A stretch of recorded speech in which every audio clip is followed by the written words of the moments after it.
A very good morning to everyone. Today we'll start the exercise 5.3. जैसे आपको पता ही मैं पहले भी बोल चुकी हूँ आपको कि जो मैंने आपके डिफ़िकल्ट चैप्टर्स थे वो ऑलरेडी हम कंप्लीट कर चुके हैं। वो जो अब सिंपल से इजी से चैप्टर्स ही रहते हैं, ठीक है। अब जैसे एक्सरसाइज है 5.3, तो क्वेश्चन नंबर 1 है list the outcomes you can see in these experiments, ठीक है। जैसे ये क्वेश्चन है और यहाँ पर आपने देखा है कि एक व्हील सा बनाया हुआ है। अब क्वेश्चन है स्पिनिंग अ व्हील, ठीक है। अब उस क्वेश्चन में ये है list the outcomes you can see in this experiment. आपको एक व्हील को स्पिन किया, ओके, क्या क्या आ सकता है उसमें। देखो इसका आंसर है ए का। आपने एक व्हील को स्पिन किया तो क्या क्या आएगा, रिक्वायर्ड आउटकम्स कौन कौन से होंगे इसके, रिक्वायर्ड आउटकम्स, ठीक है। देखो या तो ए आ सकता है, या तो बी आ सकता है, या तो सी आ सकता है, ठीक है, और या डी आ सकता है। यही तो आ सकता है ना, इसके अलावा तो कुछ नहीं आ सकता। ए या कॉमा बी या कॉमा सी या कॉमा डी। समझ आया आपको, सिंपल सा क्वेश्चन है। अब इसका बी पार्ट देखते हैं। अब बोला spinning tossing two coins together. अब मेरी बात सुनो, आपके पास ना दो कॉइन हैं, अब दोनों को आपने टॉस किया तो यहाँ हो सकता है कि दोनों ही हेड आ जाए, पॉसिबल है ना। यहाँ हो सकता है दोनों हेड आ जाएं आपके पास, हो सकता है दोनों ही टेल आ जाएं आपके पास। दो कॉइन्स को टॉस किए, या हो सकता है एक में हेड और एक में टेल हो, और ये भी हो सकता है पहले टेल हो फिर हेड हो, ठीक है। तो यही तो रिक्वायर्ड आउटकम्स होंगे when you go in 9th class है। तो अब एक चैप्टर है प्रोबेबिलिटी, ठीक है, आपको एग्जैक्टली उसमें समझ आ जाएगा। समझ आया, तो बस उसी के ही रिगार्डिंग चैप्टर यहाँ पे भी लिखोगे रिक्वायर्ड आउटकम्स, रिक्वायर्ड आउटकम्स। फिर से बता रही हूँ, जब आपने कॉइन को टॉस किया, हो सकता है दोनों ही हेड आ जाए या दोनों ही टेल आ जाए, हेड टेल आ जाए या टेल हेड हो जाए, यही तो पॉसिबिलिटीज है ना। तो बस ये ही फर्स्ट क्वेश्चन, सिंपल सा क्वेश्चन था ऐसे। अब क्वेश्चन नंबर 2 है, मैंने क्वेश्चन नहीं लिखा, कहते हैं when a die is thrown, die, ठीक है, when a die is thrown, जिससे आप लूडो खेलते हो, list the outcomes of an event of getting. जब डाई को थ्रो किया गया, ठीक है, तो वहाँ पे आउटकम्स क्या होंगे, आउटकम्स लिख लेते हैं पहले, सबसे पहले आउटकम्स लिख लेते हैं। जब आपने किसको, डाई को थ्रो किया गया, हो सकता है 1 आ जाए, हो सकता है 2, 3, 4, 5, 6 से ज़्यादा तो नहीं होता ना, तो ये हो सकता है। फिर उसके बाद पूछा है, अब आंसर्स देते हैं, आउटकम्स तो यही रहेंगे, अब इसके आंसर्स देते हैं। नोट अ प्राइम नंबर, तो रिक्वायर्ड आउटकम्स, ठीक है, रिक्वायर्ड आउटकम्स। अब देखिए प्राइम नंबर कौन से होते हैं, जो अपने ही फैक्टर से डिविजिबल होते हैं। 2, 4, that is 2, 3 and that is 5, ये अपने ही फैक्टर से ये हो गए उसके प्राइम नंबर यही आएंगे। सेकंड, अब ये पूछा गया नॉट अ प्राइम नंबर, वो प्राइम नंबर ना हो, ठीक है, तो ये प्राइम नंबर ना हो तो इसमें क्या हुआ, not a prime number, not a prime number. इसमें क्या क्या हो सकता है, 1, उसके बाद 4 और उसके बाद 6, यही होगा, आउटकम्स यही आएंगी। अब सी पार्ट देखिए, ठीक है, a number greater than 5, a number जो 5 से ग्रेटर है, एक ही नंबर होगा, ये क्या हो गया, नंबर ग्रेटर देन 5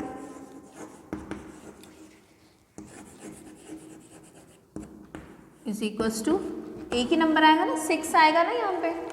चलिए अब इसके बाद डी में पूछा गया आपसे कि a number not greater than 5 से ज़्यादा नहीं होना चाहिए, तो कौन कौन से नंबर है, not greater than 5, not greater than 5, तो क्या आउटकम्स होंगी हमारे, दिस इज 1, 2, 3 एंड 4, ठीक है। तो ये सिंपल से क्वेश्चन, आपने भी देखा होगा कितने सिंपल से क्वेश्चन है, आप इजीली इसको कर सकते हो। तो इसका हम एक और क्वेश्चन करते हैं, क्वेश्चन नंबर 4, ओके।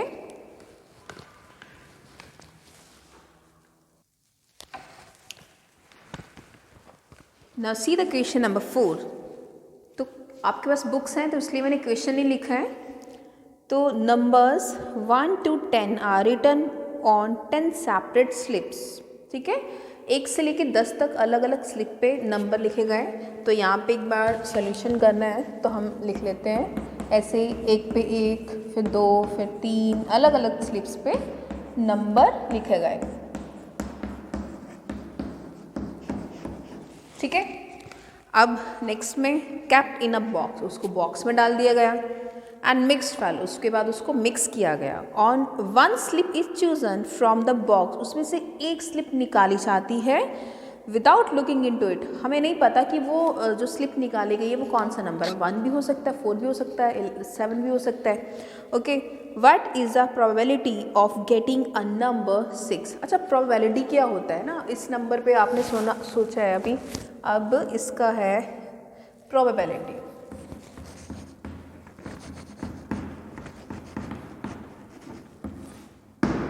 ठीक है, अब प्रोबेबिलिटी क्या होता है, किसी चीज़ की संभावना होना। ठीक है, अगर आसमान में बादल है तो ज़रूरी तो नहीं है कि बारिश होगी ही होगी, है ना।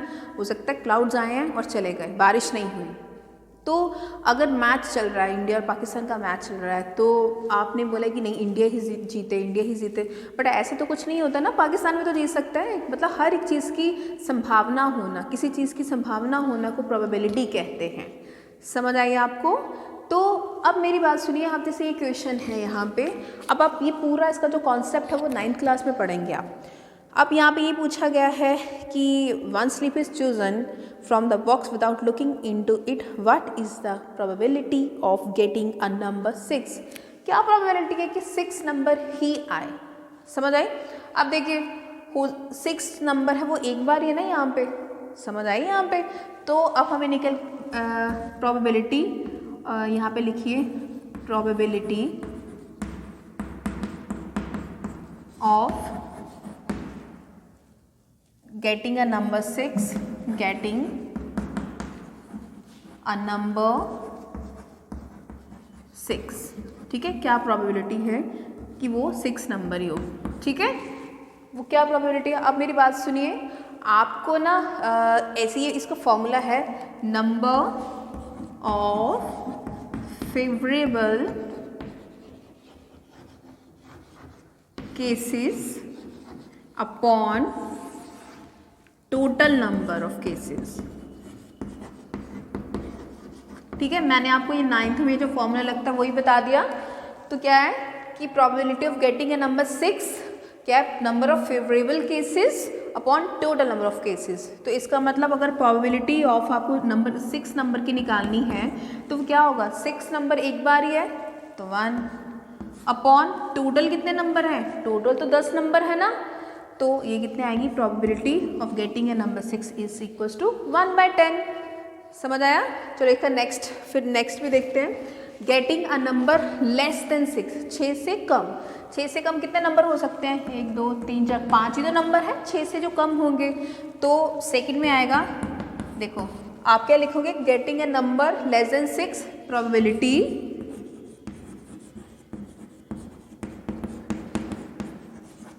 a number, probability getting a number less than 6, 6 से कम। ठीक है, आपको यही फॉर्मूला, एक बार ही फॉर्मूला लिख दीजिए चाहे यार, क्या लिखोगे, number of favourable cases upon total number of cases. तो अब ये कितना है, गेटिंग ए नंबर 6, कितने केसेस में, 5 ही के हो सकते हैं, या तो 1 आ सकता है, या 2 या 3 या 4 या 5। ठीक है, तो यह तो 5 upon total number of cases कितने हैं, 10। तो इसको कैंसिल भी कर सकते हैं, 5 1 5, 5 2 10। तो इसका कितना आंसर हुआ, 1/2 हो गया।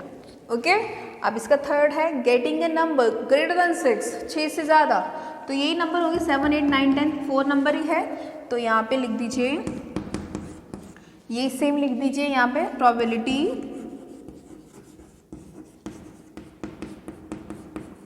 Getting a number greater then 6, getting a number greater then 6। ठीक है, कितने केसेस हैं यहाँ पे 1 2 3 4, तो 4 केसेस हैं और टोटल नंबर कितने हैं 10, इसको काट लीजिए 2 2 सा 4, 2 5 सा 10, तो ये कितना आएगा आपका 2/5। आप देख रहे होंगे कि कितना इजी क्वेश्चंस है। अब इसका ये वाला है, इसको इधर ही कर देती हूँ मैं एक बार, ठीक है। Getting a 1 digit number, 1 digit number कितने हैं यहाँ पे 9 हुए ना, 1 2 3 4 5 6 7 8 9 हुए, 10 तो 2 डिजिट नंबर आ जाता है, तो इसका क्या आंसर होगा 9, और टोटल नंबर ऑफ केसेस कितने 10, दैट इज 9/10। तो ये सिंपल से प्रोबेबिलिटी बेस्ड क्वेश्चंस हैं, ये आप अच्छी तरह कीजिए, अपनी कॉपी में कीजिए, अगर फिर भी कोई डाउट होता है तो आप मेरे से पूछिए। Till then thank you.